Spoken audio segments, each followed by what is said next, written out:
Our industry is moving faster than ever. Where are freight volumes headed? How will this affect capacity?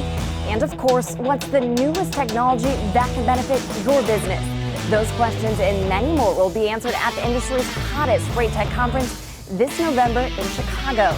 Come join us at FreightWaves Live November 12th and 13th at the McCormick Center. Visit FreightWavesLive.com to register. Welcome to your Friday edition of FreightWaves Now, our last one before we head up to FreightWaves Live starting next Tuesday in Chicago, Illinois. But first off, let's hear from Zach Strickland in regards to the brokerage update. Hey everyone, and welcome to your Friday brokerage update. Let's dive right on into some depressing news. The spot market, mostly horizontal and flat.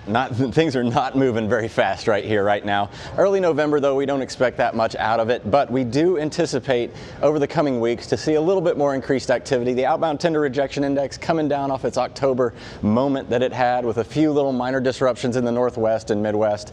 Some regional tightening still happening around the country.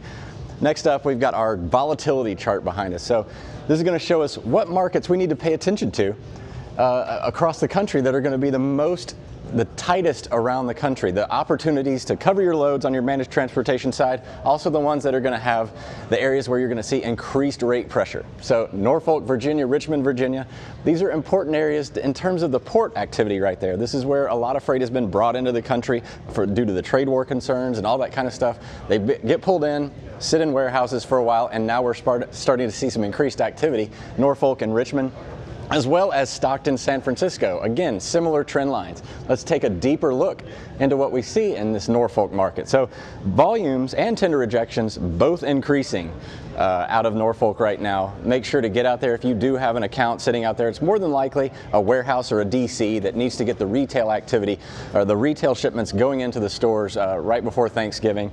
Still not a big jump, however. It's just not moving the needle as high as it could be, but that means that you may not see it. You're not going to make huge margins, but you should have some increased activity. Up next, San Francisco.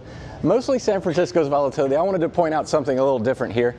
Increased tender rejection rate, but that blue line you see right there, that's the local outbound tender rejection rate. That means that a lot of the increased volatility or the tightness of capacity is due to some shorter haul moves. These are going to be less than 100 miles, so probably some distribution between two warehouses, Stockton, San Francisco, and vice versa, back and forth. So maybe look for some regional capacity issues there. Outbound minimums, not a lot, but still volumes are on the rise. So make sure that you take care of all your business today, and that'll do it for your brokerage update this Friday.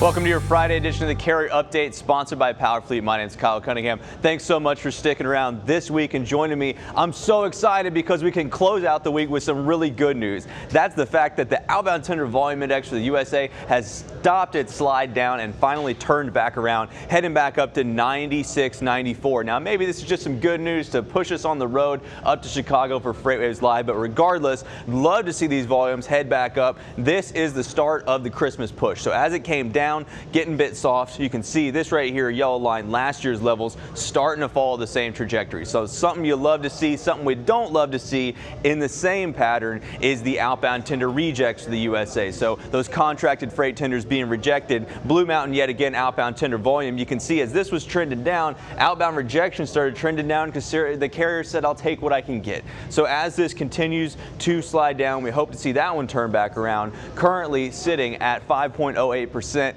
Not too bad. 95% of all electronic tenders being accepted. We want to see these rejections happen. We want to see that spot market volatility. It's Friday in the South. Yet again, that means it's college football time. Let's go ahead and talk about what's happening in Fort Worth, Texas. Big matchup between TCU and Baylor on this weekend. We got Amon G. Carter Stadium down in Fort Worth. Two colleges in the same market. So let's take a look. Outbound tender rejects, Fort Worth, 2.49.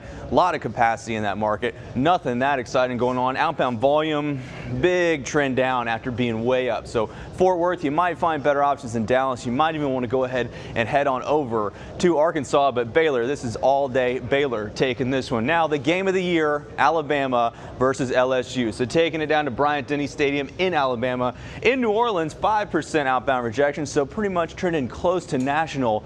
Outbound in Birmingham, 6.44, trending down.